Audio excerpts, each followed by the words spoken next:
침례에 참여해 주시면 감사하겠습니다. 자, 오늘 우리에게 주신 하나님의 말씀입니다. 출애굽기 7장 1절부터 5절까지 말씀입니다. 다 같이 한 목소리로 봉독하겠습니다. 여호와께서 모세에게 이르시되 볼지어다 내가 너로 바로에게 신이 되게 하였은즉 내 형 아론은 내 대언자가 되리니 내가 내게 명한 바를 너는 내 형 아론에게 말하고 그는 바로에게 말하여 그로 이스라엘 자손을 그 땅에서 보내게 할지니라. 내가 바로의 마음을 방패하게 하고 나의 표징과 나의 이적을 애굽 땅에 많이 행하리라마는 바로가 너희를 듣지 아니할 터인즉 내가 내 손을 애굽에 더하여 여러 큰 재앙을 내리고 내 군대 내 백성 이스라엘 자손을 그 땅에서 인도하여 낼지라. 내가 내 손을 애굽 위에 펴서 이스라엘 자손을 그 땅에서 인도하여 낼 때에야 애굽 사람이 나를 여호와인 줄 알리라 하시매. 아멘. 오늘 설교의 제목은 자유와 강팍한 마음입니다. 자유와 강팍한 마음이에요. 팍자가 그렇게 많지 않은데 이렇게 강팍한이라고 되어 있습니다. 강팍한 읽기도 쉬운데 비슷하지만 한자로는 강팍입니다. 그래서 제가 설교를 하다가 강팍이라고 해도 좀 이해를 해주셔요. 여러분들이 아시는 강팍이 얼마나 발음이 어려운지 여러분들도 아실 테니까. 하지만 제목은 자유와 강팍한 마음입니다. 오늘 우리가 이 말씀을 읽는 건 오늘이 여름밤이기 때문에 그렇습니다. 내일이 말복이에요. 내일이 말복이고 지나면 좀 선선한 바람이 불겠죠. 놀랍게도 입추가 지났습니다. 절기상 가을이 온다는 입추가 지나고요. 이제 처서를 기다리는 입추와 처서 사이쯤 그리고 말복을 앞두고 있는 그런 시간이요. 여름밤이 되면 여러분들은 뭐 하시나요? 여름밤 되면 에어컨 틀어놓고 밤에 넷플릭스를 보면서 지내시는 분들도 많으시겠지만 아주 옛날에는 그리 오래전 옛날도 아니지만 그때는요 여름밤이 되면 밤에 방에 들어가서 자기가 덥죠. 그럼 다들 밖에들 나오셔요. 마루에 나오고 대청에 나와서 애들도 거기 대청에 누우면 할머니가 이렇게 부채질 해주시고 또 감자도 먹고 수박도 먹고 하면서 하늘에는 여름밤 하늘에는 별들이 떠 있죠. 별들이 지나가는 그 밤에 가족들은 대청에 모여 앉아서 이런저런 이야기를 합니다. 여름밤은 좀 그래요. 또 모기가 있으니까 모기불을 피기도 하고 동네 사람들이 더우니까 모여 있기도 하고 그런 모습을 볼 수 있는 데가 지금은 거의 없고요. 사람들 말도 한강 다리 밑에 사람들이 모여서 다리 밑에서 그렇게 하신다는데 인천에는 그렇게 할 만한 곳은 없습니다. 밤이 되면 사람들이 이야기들을 여름밤에 좀 하는데요. 특별히 수련회 같은 데 가면 옛날에는 중고등학생들 수련회 가면 밤에 이런저런 이야기들을 해요. 은혜 받은 이야기도 나누고 또 자기들이 갖고 있었던 평소에 신앙에 궁금한 점들 이런 이야기들을 나누죠. 어떤 이야기를 나누는지 여러분들 생각하실 수 있겠지만 제가 나눴던 이야기들 중에 하나는 오늘 본문에 이런 종류의 이야기입니다. 여호와 하나님께서 이 바로를 마음에 강팍하게 하셨으면 바로가 하고 싶어서 한 게 아닌데 바로가 나쁜 사람이 아닌 것 아닌가 이런 이야기들이에요. 사람들의 자유 의지에 대해서 또 하나님의 역사를 주관하시는 주권에 대해서 그런 이야기들을 나눕니다. 하나님의 뜻이 이루어지기 위해서 사람들이 그러면 자유 의지를 버려야 되는데 그 뜻이 반드시 이루어지기 위해서는 하나님의 것들을 제약하시고 그러면 그 죄를 짓고 잘못한 사람들 그 사람들은 뭔가 억울한 건 아닌가 이런 이야기들을 밤에 합니다. 여름밤에는 별별 이야기들을 다 해요. 그런 이야기를 하면서 서로 목소리를 높이기도 하고 그러다가 그냥 잠이 들기도 합니다. 우리가 하나님의 말씀을 나누는 그런 정황들이 좀 있습니다. 우리가 하나님의 말씀을 나누는 곳이 지금은 어쩌다 보니까요. 그냥 교회 여기에요. 주일날 아니면 금요 아니면 수요 이럴 때 하나님의 말씀을 나눕니다. 하나님의 말씀을 나눌 수 있는 좋은 곳은요. 여름밤 그 대청 그 하늘에 별 가득하고요. 앞에는 감자 몇 개 놓여져 있는 아마 그 자리일 겁니다. 우리의 삶에서 또 게다가 그 대청에 모여있는 사람들의 삶의 상처들 또 아픔들 기쁨들 그것들을 모아놓고 하늘의 그 별들을 보면서 하나님의 도우심과 그 하나님의 은혜 그것들을 나누는 자리들 이제는 그런 게 별로 없죠. 하늘의 별은 보이지 않고 함께 내 삶을 나눌 수 있는 그런 곳들이 점점 사라집니다. 어쩌면 우리가 믿는 신앙의 삶의 모습이요 어떻게 보면 낭만을 너무 많이 잃어버린 그런 시절인 것 같습니다. 교회가 좀 시간이 되고 그리고 기회만 된다면 그런 낭만적인 자리들을 자꾸 만들어야 되는 것 같아요. 하나님의 은혜를 바라보고 또 우리의 삶을 함께 나눌 수 있는 어쩌면 가장 따뜻하고 안전한 자리들이 마련되었습니다. 구역에서 그런 일들이 좀 일어났으면 좋겠어요. 구역에서 구역원들 모였을 때 자기들의 삶을 앞에다 놓고 하나님의 은혜를 바라보며 그 일들이 좀 이루어져야 되는데 쉽지는 않죠. 어쩌면 여름이 많이 남진 않았습니다. 여름밤 구역이니까 같은 동네들 여기저기서 사시겠죠. 모이셔서 동네 공원에 앉아서 요새 뭘 먹나? 빠삐코를 먹나요? 설레미를 먹나요? 그런 거 먹고 요새는 배달도 잘 되니까 엽떡이라도 하나 시켜 놓으시면서 얘기하시면서 문제는 하늘의 별은 잘 안 보여요. 하늘의 별은 안 보입니다. 그래도 하나님의 은혜 안에서 하나님이 하신 일들 그 일들을 나누는 그런 시간이 좀 많았으면 좋겠습니다. 수련회 같은 시간들이 그런 시간이에요. 아마 선교 가면 아마 그런 시간들을 가질 수 있으실 거예요. 여러 가지 삶의 기회들 그리고 온세토하는 시간도 그렇고 하나님의 말씀을 나누고 하나님에 대해서 이야기를 나눌 수 있는 그런 시간들이 필요하고요. 오늘 저녁은 오늘이 밤에는요 아마 제 경험인지도 모르겠지만 사람들이 늘 궁금해했던 자유 그리고 하나님의 주권 특별히 하나님께서 누구예요? 바로의 마음을 강팍하게 하셨다는데 이래도 되는 건가? 라는 문제들에 대해서 하나님의 말씀을 좀 나눠보려고 합니다. 그러니 여름밤에 그냥 설렁설렁하는 이야기라고 생각하고 들어주셔도 좋고요. 사실은 그것보다는 훨씬 더 중요한 이야기일 겁니다.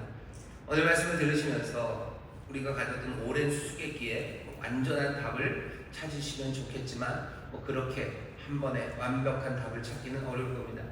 여전히 자유의 문제에 대해서 하나님의 신비가 남아있고 여전히 우리가 모르는 부분들을 하나님이 우리에게 다 알려주지는 않으신 것이 있기 때문이에요. 하나님 우리에게 모든 걸 다 알려주셔야 되는 건 아닙니다. 하나님에게도 자유가 있는 거죠. 하지만 우리가 하나님이 알려주신 것 그것만큼은 그래도 알아야 될 필요가 있으니 주신 겁니다. 이 자유의 문제에 대해서 우리가 하나님의 말씀을 제대로 알지 못하면서 그냥 섣불리 생각하는 바가 많아요. 오늘 말씀을 좀 하나씩 살펴보면서 우리가 알아야 되는 것 그리고 하나님이 우리에게 이미 알려주신 것 그것 안에서 이 자유의 문제에 대해 우리가 어떤 태도를 취해야 되는지 한번 그 말씀을 나눠보려고 합니다. 오늘 우리가 다루는 문제는 오래된 수수께끼예요. 여기 첫 번째 재앙이 시작하기도 전입니다. 그때 하나님이 모세에게 오늘 본문 말씀을 하시는 거죠. 특별히 우리의 주목을 끄는 건 3절입니다. 내가 바로의 마음을 강팍케 하고 나의 표징과 나의 이적을 애굽 땅에 많이 행하리라 하는 하나님이 하나님께서 바로의 마음을 강팍하게 하신답니다. 그러니 문제는 분명합니다. 뭐냐 하면 바로의 마음을 강팍하게 하시는 이가 하나님이셨대요. 그러면 바로의 자유, 그 자유는 어디에 있는가 하는 겁니다. 오늘 설교의 제목이 자유와 강팍한 마음입니다. 바로의 마음은 강팍해졌어요. 여호와께서 그렇게 하신대요. 그러면 바로의 자유는 어디에 있습니까?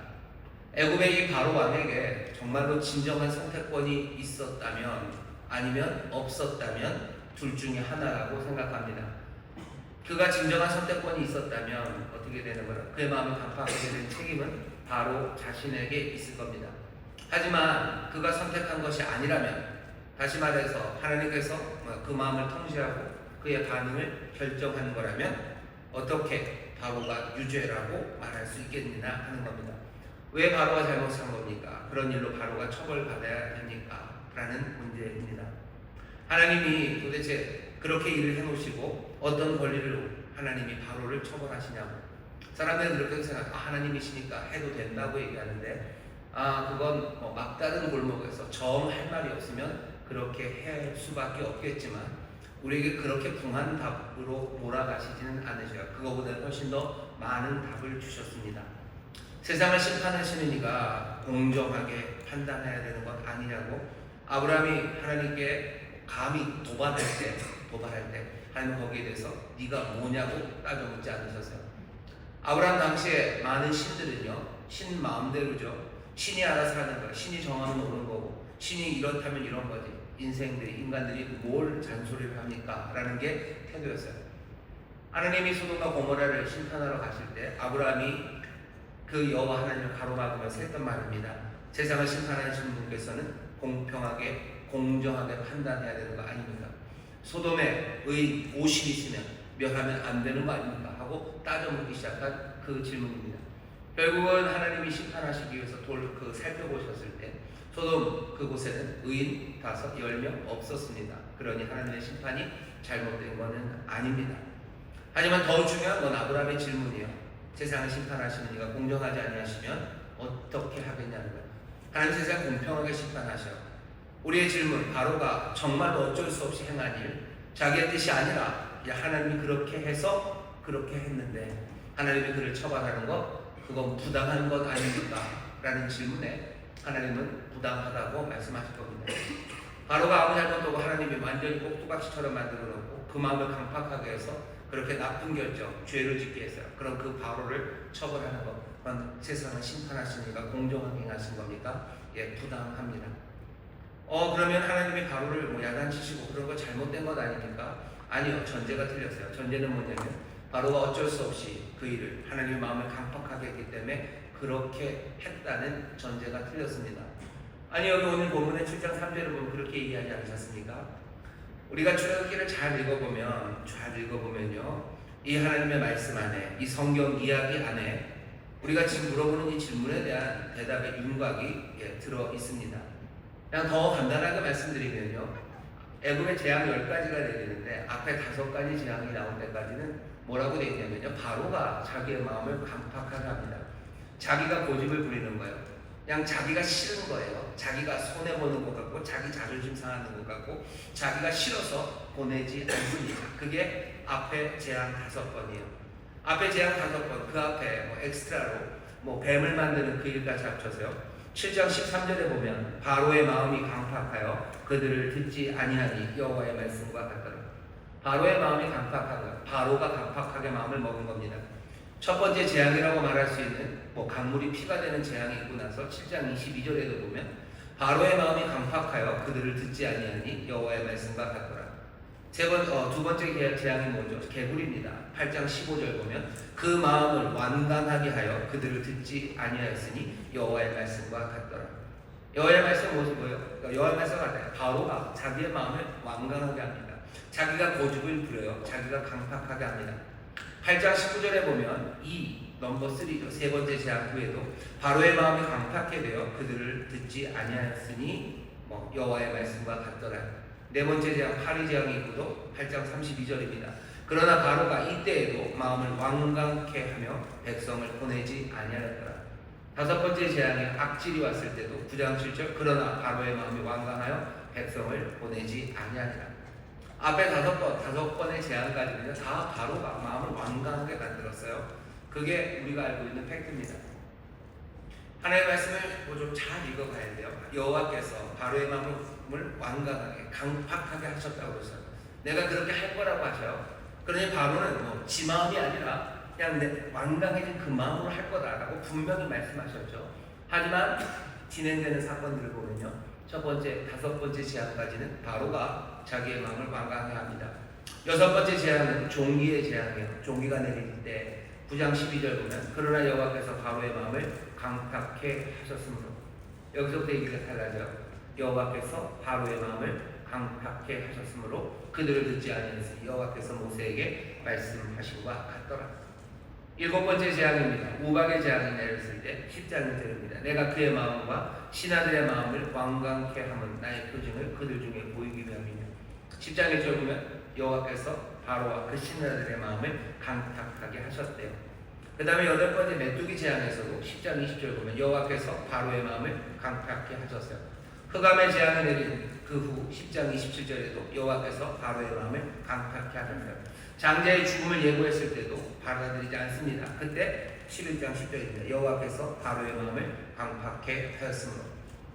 5번째 재앙까지는 바로가 스스로의 마음을 강팍하게 했어요. 그리고 6번째부터 10번째까지는 여호와께서 바로의 마음을 강팍하게 했답니다. 그림이 좀 그려져요. 그냥 바로가 그냥 꼭두각시처럼 뭐에 홀린 듯이 모세가 와서 뭔가 재앙을 벌릴 때마다 그냥 하나님의 마음을 강팍하게 하셔서 그냥 홀린 듯이 이 사람들을 내가 절대로 보내지 않겠다, 그렇게 한 것 아닙니다. 여기 이 5 그리고 뒤에 5, 여기에 상황이 바뀌었다는 게 뭔가 우리에게 실마리를 제공합니다. 이 실마리를 사람들이 어떻게 풀어가냐면요, 이렇게 풀어가는 사람도 있어요. 뭐냐 하면 마지막 재앙 5가지는요, 앞에 바로가 행했던 5개의 자기의 완고함에 대한 처벌이라는 거죠. 이 사람이 바오로가 강팍하게 자기의 마음을 그렇게 먹고요, 하나님의 뜻에 어긋나는 방식으로 여기 노예들을 보내지 않고 자기의 욕심, 자기 자존심, 자기의 명예, 그것 때문에 사람들에게 자유를 주지 않습니다. 바로가 스스로 잘못한, 스스로 마음을 고집을 세운 거죠. 스스로 그 일을 했습니다. 거의 나중에 5번 하나님의 마음을 강팍하게 하시는 이 강팍함에 대한 하나님의 처벌이죠. 하나님의 벌처럼 주어졌다. 그러면 바로가 행한 일에 대해서 하나님이 벌 주시고 잘못됐다고 말하는 것, 거기에 그렇게 큰 문제는 없어 보입니다. 우리가 처음 물었던 질문이 그거죠. 바로가 선택권이 없었다면 바로를 정죄하시고 바로가 잘못됐다고 하고 바로를 심판하시는 하나님 부당한 것 아니냐? 아니, 바라는 거죠. 5번 하나님 앞에서 이 사람이 이렇게 했기에 하나님이 이미 벌 주시기 시작한 거죠. 잘못에 벌 주셨어요. 여기 문제가 있냐라고 말할 수 있습니다. 그러니 바로의 예를 들면서 바로를 여호와께서 강팍하게 하셔서 그렇게 벌 주시는 것, 하나님은 부당하시다, 세상을 심판하시는 이가 공정하지 않으신 것 아닌가라는 어쩌면 질문은 이런 설명 안에서 힘을 잃게 됩니다. 두 번째, 이런 이야기를 다섯으로 나뉘어진 이야기를 또 사용해서 문제를 풀어가는 실마리 중에 하나는요, 어떻게 보면 굉장히 독특한 생각입니다. 사람들이 이렇게도 설명해요. 뭐냐면 하나님의 바로의 마음을 계속해서 그 5번 하고 나서도 그 뒤에 강팍하게 하신 것은 오히려 바로에게 자유를 보장하기 위해서라고 말하는 겁니다. 이해가 잘 안 되죠? 뭐냐면 이런 거예요. 사람들이 주변에 있는 바로의 신하들이요, 바로에게 맞서서 말합니다. 3번째, 이해 재앙이 내려졌을 때 바로의 그 술객들이 얘기해요. 이건 사람이 할 수 있는 일 아니라고, 이건 여호와 하나님의 역사가 분명하다고 얘기를 해줘요. 재앙이 점점 많아지면서 신하들이 얘기합니다. 이러다 우리 애굽이 망하는 거 모르냐고, 우리 애굽은 망했다고, 빨리 보내셔야 된다고 말합니다. 재앙이 진행될수록 압박은 세져요. 바로에게 이 사람들 보내야 된다는 압박이 점점 세집니다. 그러니 바로가 그 상황에서 이 사람들을 보낸다면 바로가 자유를 주는 그 결정은 이 사람들을 돌려보내는 이 사람들에게 자유를 주는 그 결정은 바로의 자유에서 나오는 건 아니고요, 압박에서 나오는 거죠. 경제적인 압박이고 군사적인 압박이고 그리고 정치적인 압박에서 이 결정을 하게 됩니다. 그러니 여호와께서 하나님이 바로의 마음을 아주 억세게 만든 거죠. 다가오는 여러 가지 외부적인 압박들, 그 외부적인 영향들, 그것들을 견뎌내게 하신 거예요. 그것들에 흔들리지 않고 자기 스스로 자유의지로 하나님의 말씀에 순종하도록 기회를 주시기 위해서 이 사람 바로를 하나님이 억세게 하시고 마음을 강팍하게 굳게 하셨다고 그렇게 설명하는 방식입니다. 이 설명이 보장하는 것은 뭐냐면 하나님이 불공평하게 지금 바로를 심판하시는 건 아니죠. 마음에 강팍하게 한 게 하나님이 바로에게 나쁜 영향, 그러니까 심판에 있어서 마이너스가 되는 요인을 준 게 아니라 오히려 자유의지로 하나님의 뜻을 따르는 그 일에 도움을 주기 위해서 하나님이 하신 거예요. 그러니 여호와께서 바로의 마음을 강팍하게 하신 거, 그게 그렇게 부당한 일은 아닙니다. 오히려 바로에게 은혜를 끼쳤다는 그런 설명입니다. 두 번째 설명은 신박하기도 해요. 하지만 뭐가 좀 받아들이기는 조금 어렵기는 합니다. 사람들이 이 다섯으로 나눠진 방식으로 하나님이 바로에게 도대체 무엇을 하셨는가, 도대체 바로에게 무슨 일이 일어났는가에 대한 어쩌면 이 실마리를 푸는 3번째 방법은요, 뭐냐면 그리고 죄에 대한 어쩌면 새로운은 아니고요, 죄에 대한 그리고 악에 대한 이해입니다. 악이라는 것, 악의 충동이라는 건요, 처음에는 아주 가냘프게 시작해요. 거미줄처럼 시작을 합니다. 아슬아슬하죠. 하지만 이게 시간이 지나면 점점 밧줄처럼 굵어집니다. 여러분들도 아실 거예요. 바늘도둑이 소도둑 되는 겁니다. 거짓말 한번 처음 시작할 때는 얼굴이 시뻘개지고 심장이 콩닥콩닥해요. 하지만 이게 조금씩 거짓말이 늘다 보면요, 아주 천연덕스러워요. 심장 박동수가 변화가 없어요. 얼굴색도 한 개도 안 변합니다. 그냥 그렇게 되어가는 거죠. 악한 충동들, 악을 행하려는 그 마음들, 처음에는 연약하지만 점점점 두꺼워지기 시작합니다. 악한 충동, 그 충동은 처음에는 나그네처럼 우리에게 와요. 뭔가 수줍어서 들어와요. 어쩔 줄 모르고 시작이 되죠. 하지만 나그네처럼 들어왔던 악의 충동은 점점 손님이 되어가요. 뭔가 여기서 다리를 뻗을 수 있을 것 같아요. 그러다가 어느 순간에 마지막에는 그냥 주인이 되어버립니다. 악의 충동이 우리 안에서 주인이 되어버려요. 그게 그냥 내 삶인 것처럼 그렇게 살아갑니다. 악이라는 건 얼굴이 두 가지가 있어요. 하나는 바깥으로 향하는 거죠. 악은 피해자에게 악한 행동들을 합니다. 하지만 악은 바깥으로만 나가지는 않아요. 그 악은 내부로 향하는데요. 그건 가해자, 바로 그 악을 행하는 그 사람에게 뭐죠? 삶을 묶어놓는 그물이 되어갑니다. 악이라는 건 묘해요. 내 안에 들어온 악은 남을 해하는 것은 끝나지 않아요. 나는 그 악에 사로잡혀가기 시작합니다. 처음에는 나그네처럼, 그 다음에 손님처럼, 그 다음에는 주인처럼 자리 잡기 시작합니다. 거미줄처럼 얇았던 것이 밧줄처럼 굵어집니다. 그리 빠르지는 않을 거예요. 느리지만 확실하게 그 사람들은 자유를 잃어가기 시작하고요. 악은 이제 내 삶의 주인이 돼요. 내가 주인이 아니라 나는 악의 노예가 되어가기 시작하는 겁니다. 사람들이 그런 사람들을 봐요. 히틀러, 스탈린, 우리가 알고 있는 수많은 독재자들, 뭔가 좋은 것들을 옳건 그르던 간에 뭔가 이성적으로 시작했던 사람들이 하지만 잡혀가기 시작하죠. 강박에 잡혀가기 시작하고 그리고 나서는 그 죄악이, 악함이 그 사람을 사로잡아서요. 자신뿐 아니라 주변에 있는 모든 사람들을 다 엉망으로 만들어갑니다. 바로가 하는 일을 잘 보셔요. 바로가 하는 일. 앞에 5 그리고 뒤에 5입니다. 처음에 바로가 못 보내겠다고 했을 때 어쩌면 자존심 문제였는지도 몰라요. 내가 제국의 왕인데 내 노예를 내가 보내야 될 일이 없죠. 어쩌면 자존심에 얘네들 보냈다가는 내 경제적인 타격, 또 얘네들 보냈다가 군사적인 타격, 여러 가지 계산들을 합니다. 그리고 하나님을, 여호와 하나님에 대해서 존경의 마음, 그런 걸 표할 생각이 없어요.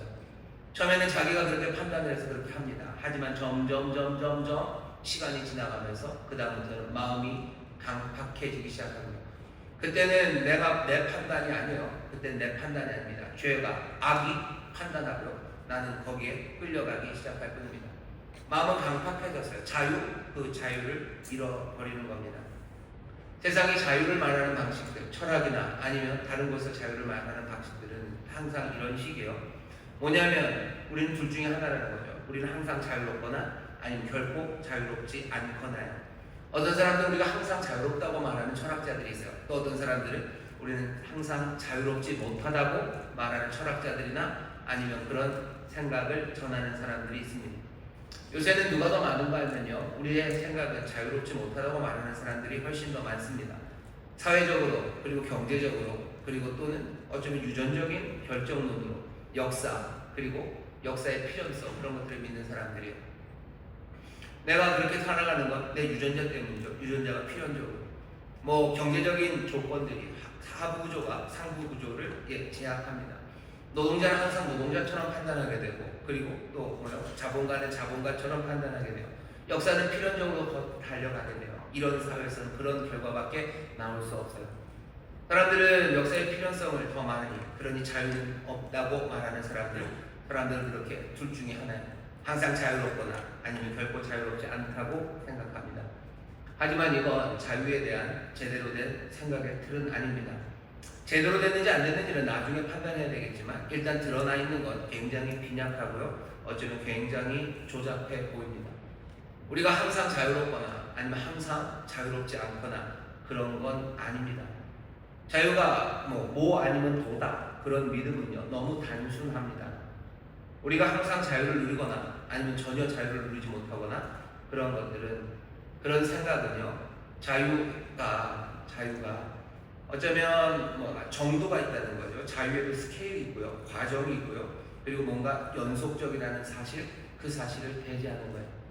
오늘 우리가 읽는 본문을 보면요, 적어도 성경은 이 자유라는 걸 우리가 자유하다 아니면 자유하지 않다, 우린 둘 중에 하나다라는 이상한 생각, 사람들은 그렇게 생각하고 가르치지만 그 생각에 전혀 다른 이야기를 우리에게 전하는 겁니다.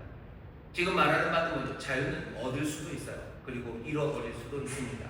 그리고 그 상실은 굉장히 점진적입니다. 아마 바로는 처음엔 자유로웠을 거예요.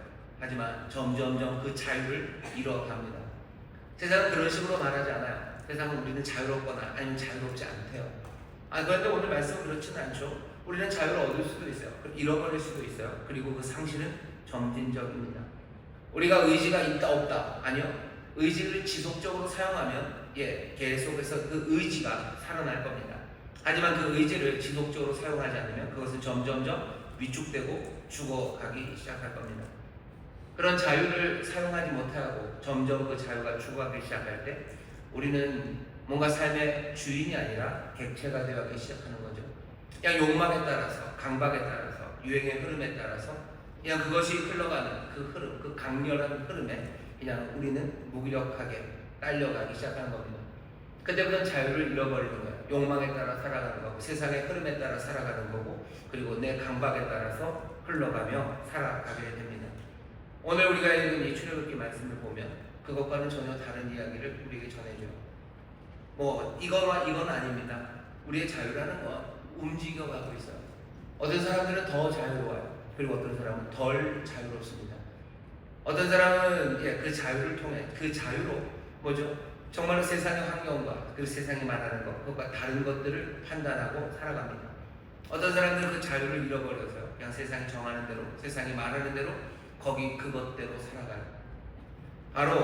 바로는 어쩌면 우리 모든 사람들을 대표하는 사람일 겁니다.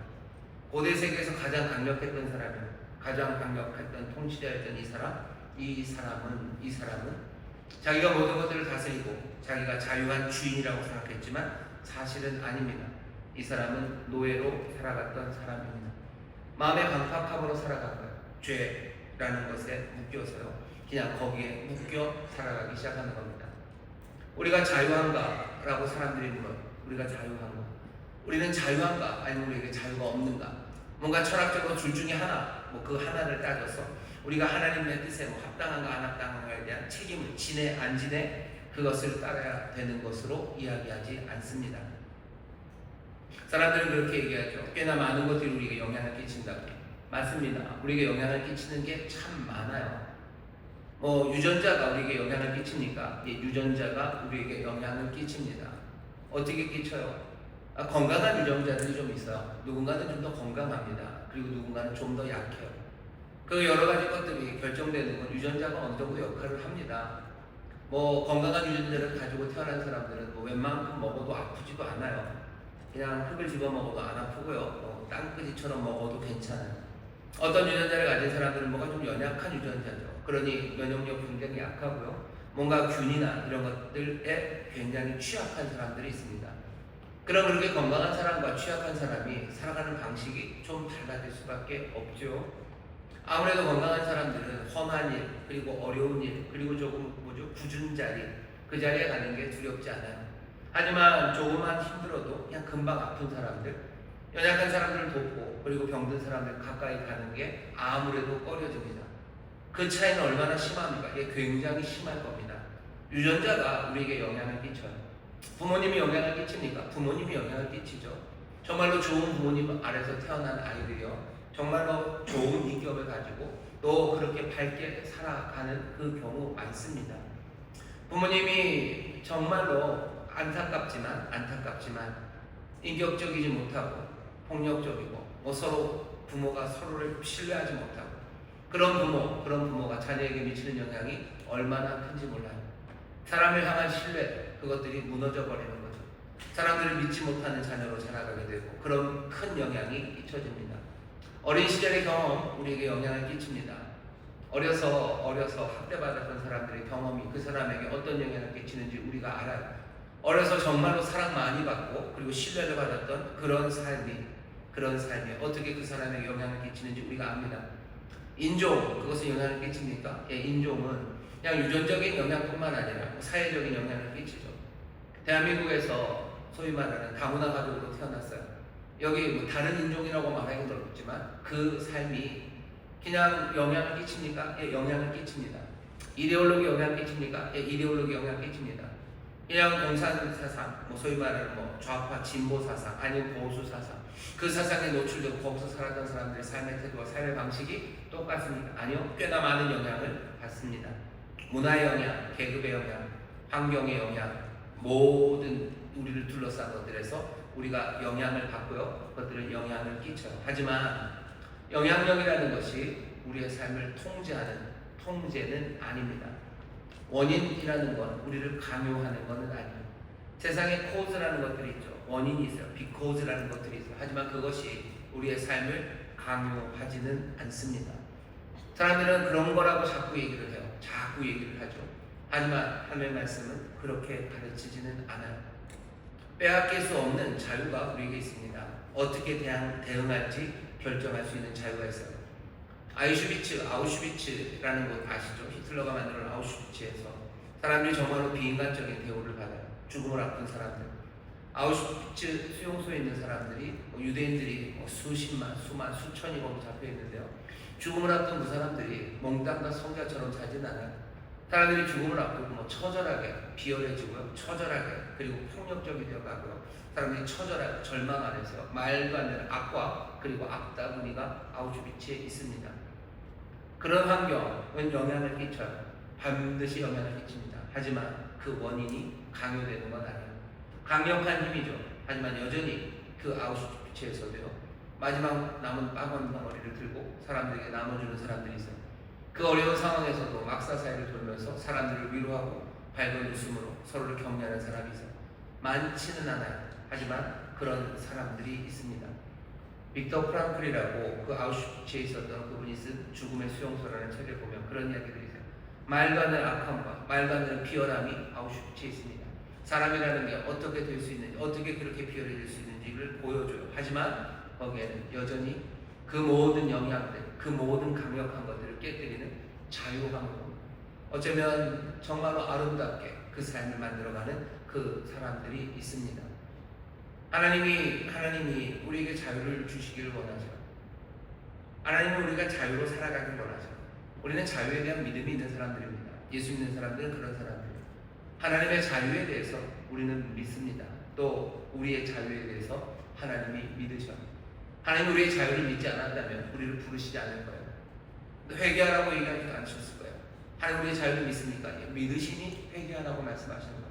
너의 삶을 돌이키라고 내게 오라고 말씀하시는 거예요. 왜? 하나님은 우리의 자유를 믿으시기 때문입니다. 하나님 우리가 자유함을 믿으셔요. 우리도 하나님의 자유함을 믿습니다. 하나님께서 정말로 우리에게 은혜 베풀어 주심을 믿어요. 하나님은 그냥 결정적으로 이렇게 가지 않음을 믿습니다.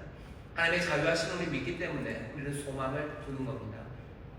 우리의 자유에 대한 하나님의 믿음, 그리고 하나님의 자유에 대한 우리의 믿음, 우리는 그 자유에 대한 믿음으로 살아갑니다. 그것이 어떻게 나타나냐면요, 아니오라고 말할 수 있는 능력으로 나타나요.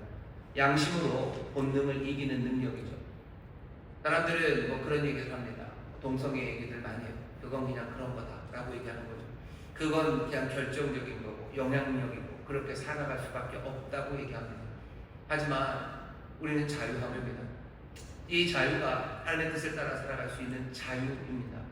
하나님은 우리의 자유를 믿으셔요. 그러니 우리 가운데 동성애적인 뭔가 그 DNA가 있고요. 그런 영향이 있고요. 그런 부모가 있고요. 그런 사회가 있고요. 그런 게 있다는 거 아십니다. 하지만 그 영향력이 통제는 아니에요. 그 모든 원인들이 강요할 수 없는 자유가 있음을 아셔요. 그러니 물론 어렵죠. 그것들을 깨뜨리고 나오는 건 어렵죠. 하지만 그 자유함으로 주의 뜻을 따르기를 주님은 원하시는 겁니다. 쉽습니까?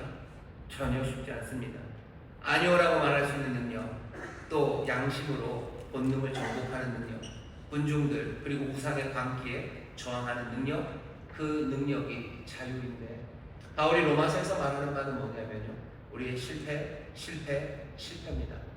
하나님이 우리를 그대로 내버려 두셨을 때, 우리를 부끄러움에 내버려 두셨을 때, 하나님을 알지 못하고 싫어하는 것 그거에 내버려 두었을 때 우리는 그냥 여기 이 영향과 그리고 이 원인들의 하나하나 자유를 빼앗겨가기 시작하는 거예요. 우리가 자유함으로 나쁜 길을 가고 결국에는 그 죄의 노예가 되어서 끌려가기 시작합니다. 바울이 외치죠. 대표가 돼서 외치죠. 오호라 나는 공고한 사람이다. 누가 이 사망의 몸에서 나를 건져낸다. 우리가 알고 있는 자유, 분명히 하나님 우리를 믿으시지만 하나님의 그 믿음에 그 신뢰에 우리가 제대로 대답하지 못합니다. 하지만 로마서 8장 1절에서는 얘기해요. 뭐라고요? 누구든지 그리스도 예수 안에 있는 자 정죄함이 없어요. 죄와 사망의 법에서 우리를 깨뜨리셔 우리를 다시 한번 성령 안에서 새 삶. 그래서 사망의 법, 죄의 법 아니라 정말로 자유함으로 생명의 법, 성령의 법을 쫓도록 우리를 새롭게 만들어 가십니다. 우리는 자유합니까? 예, 우리는 자유합니다. 우리는 자유를 놓쳐야 됩니까? 아니요, 절대로 놓칠 수 없습니다. 이 자유함, 성령 안에서 자유함을 가지고요, 정말로 죄, 세상의 영향력, 그거 말고, 그것 없이 그 자유함으로 의를 따라 살아가야 돼요. 우리가 죄를 따라가는 게, 죄를 따라 살아가고, 죄에 묶이는 것이, 우리는 어쩔 수 없습니다. 맞아요. 그건 어쩔 수 없으니 내 잘못이 아니라고요. 어쩔 수 없는 그 자유를 잃어버리는 자리로 우리가 걸어 들어간 겁니다. 자유를 하나님이 주셨어요. 그것을 유지하려면 어떻게 해야 됩니까? 그것을 계속해서 행사해야 됩니다. 자유함으로 자유를 행사하셔요. 어떤 자유죠? 세상의 영향력, 세상의 압박, 그런 것들을 깨뜨리고 내가 자유함으로 나가는 능력입니다. 노라고 말할 수 있는 능력, 그리고 세상에서 우리에게 제시하고 내 안에 어쩌면 있을지도 모르는 그 모든 본능을 정말로 선한 양심과 그리고 진리의 빛을 따라 이겨내고 정복하는 능력. 세상 많은 사람들과 우상이 광기로 외치는 소리들, 그 소리들에 저항하는 능력, 그 능력을 유지하려면 어떻게 하는 수밖에 없어요? 그것을 한 번 계속해서 행사하는 수밖에 없습니다. 자유가 행사되지 않을 때 자유는 위축되기 시작하는 거예요. 바로가 하는 거죠. 5번 자기의 자유함으로 죄를 택합니다. 그럴 때 어떻게 돼요? 다음에는 마음이 완전히 굳어져 버립니다. 종이 되어 거기에 끌려갑니다. 성령이 우리를 살려내셨어요. 그러면 이 자유함으로 이 자유를 하나하나 행사해내기 시작해야 됩니다. 자유를 행사하는 가장 위대한 방법은 다른 것 아니에요. 가장 위대한 훈련은 하나님의 뜻이 우리의 뜻에 도전하도록 하는 겁니다. 내가 정말로 자유함을 시작하려면요, 내가 세상의 압박들 그리고 세상의 영향들 그것 따라가지 않으려면 세상의 것이 아닌 하늘의 소리를 들으셔야 돼요. 우리는 이 땅에 살아가지만 이 땅에 속하지 않았습니다. 이 땅, 이 시간, 이곳을 초월해 계신 하나님의 음성을 듣는 사람입니다. 하나님의 뜻을 내 뜻에 도전으로 받아들이기 시작할 때 그때 자유함이 시작되는 겁니다.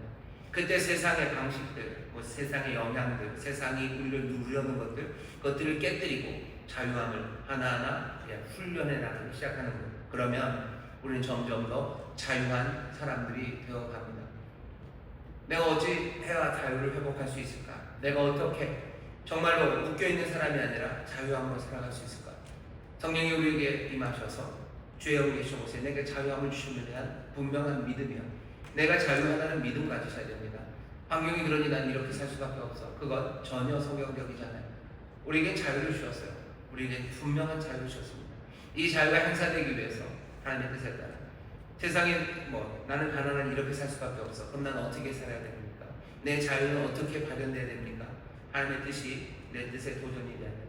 내가 가난하고 연약해도 하나님이 내게 뜻하신 바 어쩌면 그 모든 영향들, 어쩌면 그 모든 제약들, 그것들을 깨뜨리는 꿈과 소망을 주시고 내게 다른 이야기를 하기 시작하시는 거예요. 가난한데 어떻게 즐거워합니까? 가난한데 어떻게 감사합니까? 가난한데 어떻게 선을 행하여 갑니까? 가난한데 어떻게 정말로 사랑을 베풀며 삽니까? 사람들은 그렇게 말할지 몰라요. 하지만 하나님의 뜻이 우리의 뜻에 그 도전이 되기 시작할 때 우리는 그 도전에 하나하나 대답하기 시작하면서요, 자유를 향해 나아가기 시작하고 우리 마음의 강팍함 그것들을 치유해 가기 시작합니다. 오늘 이 밤에 여러분들 얼마나 자유하신지, 그리고 여러분들 얼마나 강팍하신지, 여러분들 얼마나 자유하신지, 그리고 얼마나 묶여 있는지 다시 한번 보셔요. 우리를 보시며 공고하다라고 마음을 드는 사람들, 다시 한번 복음의 놀라운 소식에 여러분 귀를 여셔야 됩니다. 우리를 자유케 하시려고 그 모든 흉악한 결박을 다 받으신 주님이셔. 우리를 하나님의 자녀로 살아가게 하시고 아버지의 뜻대로, 아버지의 뜻에 합당하게 그 길을 자유함으로 걸어가게 하시려고 우리의 모든 결박을 끌어내시니 그분의 능력이 오늘 이 밤에 역사합니다. 자유케 하시는 영이 우리와 함께 하셔요. 여러분 자유함으로 주의 뜻을 따라 걸어가셔요. 하나님의 뜻에 도전되어 내가 그 뜻을 따라가기 시작할 때 그때 나는 점점 더 자유한 사람이 되어갑니다. 자유함으로 살아가죠. 종으로 살아가지 마시고 종의 멍, 죄로 말미암아 종의 멍에 그 멍에 매지 마시고 여러분 자유함으로 살아가는 우리 모두가 되기를 바랍니다. 바로 묶여서 살았어요. 왜 묶입니까? 그냥 그 죄 따라 살아가다가 그냥 그렇게 묶여가는 겁니다. 하나님 우리를 자유하게 하셨습니다. 다시 한번 정말로 죄 뜻 그것 따라서 자유함으로 종의 몸에 매지 않고 자유인으로 하나님의 뜻을 따라 살아가는 우리 모두가 되기를 주의 이름으로 축원합니다. 옆에 있는 분들을 한번 보셔. 그리고 서로 얘기해 주셔. 자유하십니다. 자유하십니다. 자유하십니다. 다시 한번 하셔. 진리를 따라가는데 자유하십니다. 진리를 따라가는데 자유하십니다. 다시 한번 더 얘기하셔. 어떤 것에도 묶이지 않으십니다. 어떤 것에도 묶이지 않으십니다. 네.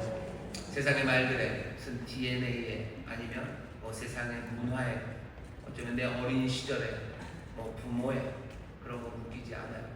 사람들은 뭐 어렸을 때 상처가 너를 묶고 있다 그러는데 욕이 나올 뻔했는데 우리의 믿음은 그렇지 않습니다. 주의 소리를 자유케 하셨어요. 자유케 하셨어요. 어린 시절의 상처 그래서 뭐 어떻게 하라고요? 어떻게 하라고? 자유함을 배우는 시작은요. 하나님의 뜻, 그 뜻이 내 뜻에 도전이 되기 시작할 때요. 내가 어린 시절 내 부모가 내게 상처를 주었으니 나는 사람들에게 마음을 못 엽니까? 하나님께서 네 삶을 열어서 영접하라고 하실 때 그 뜻이 내 삶에 도전이 되어서 하나하나 그 자유를 실현하기 시작할 때 나는 그 자유함에 점점 더 충만해지고 온전해지기 시작하는 겁니다. 내 삶을 무엇이 바꿉니까? 하나님의 뜻이 내 삶을 바꿔요. 그 도전에 내가 응답하기 시작할 때 내가 삶의 자유함으로 살아가기 시작하는 겁니다. 내 삶의 DNA 문제로 어려워하시는 분들이 있어요. 나는 무슨 내 염색체는 XXY예요 라고 말하시는 분이 있어요. 훨씬 어려울 겁니다. XXY여도 하나님께서 자유하심으로 살 수 있습니다. 내 염색체 문제. 나는 아주 유전적으로 나는 연약한 사람입니다. 나는 남들보다 가난하고 난 내 삶은 정말로 보잘것이 없습니다. 그러니 어떡하라고? 내가 거기에서 강팍해지니까 그 환경이 내 삶을 묶어서 나를 그렇게 하나님의 뜻을 어긋난 그 삶을 살아가는 거예요. 나는 그냥 비굴하게 살아가야 되고 나는 그냥 쫑팽이처럼 살아가야 되고 난 그냥 그렇게 아무 꿈 없이 절망으로 살아가야 됩니까? 아니요. 자유함이요. 하나님께서 우리에게 자유함으로 정말로 선한 길 걸어가게 하시고 그 자유함으로 생명의 길 걸어가게 하시길 바라죠. 하나님은 우리의 자유를 믿으셔요. 그 자유를 믿으시니 우리를 부르시는 거예요. 사랑하라는 말씀을 너의 삶을 내어놓으라는 말씀을 하나님께 하나하나 따지면서 어렸을 때 가정 환경 좋고 DNA 훌륭하고 어렸을 때 마음에 상처 없고 좋은 문화 좋은 가정에서 태어난 아이들아 너희들 사랑해라. 어려운 가정에서 태어나고 유전적으로 뭔가 좀 문제가 있고 환경이 그렇고 인종적으로 사회적으로 인정받지 못하는 너희들은 조용히 살아라. 그렇게 부르십니까? 주는 우리의 자유하심을 믿어요. 우리가 자유하심을 하나님 믿으셔요. 그러니 생명으로 부르시는 겁니다. 자유함으로 그 뜻에 하나님의 뜻에 여러분들의 뜻을 도전시키세요. 그리고 자유함 그것들을 걸어가기 시작할 때 그때 우리의 자유는 점점 더 제 힘으로 얻어가기 시작하고요. 그리고 우리의 마음에 강팍함과 묶여있는 모든 것들은 치유함 받기 시작합니다. 오늘 자유함을 되찾게 되시기를 주의 이름으로 축원합니다. 주의 이름으로 축원합니다. 기도하겠습니다. 하나님 감사합니다. 바로 어떻게 묶여가는지를 봅니다. 바로를 보며 우리를 봅니다. 우리도 어느 생각 강팍한 마음 아버지 하나님 그렇게 실패를 더하며 자유인이 아니라 죄의 종 악의 노예처럼 살아가는 우리의 삶입니다. 하나님의 뜻 말고 다른 것에 묶여 살아가는 우리의 삶. 그러나 이제 우리를 긍휼히 여기시사 주께서 그 놀라우신 하나님의 자유하심으로 우리에게 오시며 우리에게 은혜를 베푸시고 우리를 위하여 정말로 모든 것을 감당하시며 우리에게 성령으로 충만하게 하시니 주여 이제 자유함으로 일어서는 이들이 되게 하여 주옵소서. 주여 하나님의 뜻 아버지 그 뜻 따라 걸어가는 가운데 점점 더 자유로워지는 이들입니다. 점점 더 마음의 강팍함과 묶여있는 사슬이 끌려지는 이들이 오니 성령님 이제 오늘 이 밤 우리에게 다시 한번 소망을 또 놀라운 복음이 우리 영혼에 울려 퍼지게 하여 주시사 자유함으로 일어나 하나님의 뜻, 그 뜻 따라 움직이기 시작하는 하나님의 자유로운 자녀들, 하나님 정말로 자유로운 하나님 나라 백성들 되게 하여 주옵소서. 감사드리며 예수님 이름으로 기도하옵나이다. 아멘. 이 시간에 우리 통성으로 기도합니다. 기도하실 때 주여 내가 자유함을 믿습니다. 내가 자유합니다. 아니 내가 묶였을지라도 이제 주의 영 계신 곳에 자유함이 있다고 하셨습니다. 아버지 하나님의 뜻을 따르는 일에 아버지 하나님 내가 묶인 자 아니라 자유함으로 나아가오니 나를 도와주옵소서. 성령님 나의 힘이 되어 주옵소서. 나에게 이 소망 주여 이 믿음 흔들리지 않게 하여 주옵시고 주여 믿음으로 소망으로 자유함으로 걸어가게 하여 주옵소서. 여러분 그렇게 간절히 기도하실 때 우리를 묶고 있는 모든 묶임이 풀려지고 우리의 마음의 강팍함 그것들이 깨어져서 정말로 자유함으로 주를 따르기 시작하는 하나님의 자녀들 되게 하실 줄 믿습니다. 오늘 우리를 치료하시는 줄 믿습니다. 우리의 모든 결박을 끌어내주시는 줄 믿습니다. 자유함으로 주를 따라 살아가게 하실 줄 믿습니다. 주여 세 번 기부르시고 우리 다 함께 통성으로 기도합니다. 주여 주여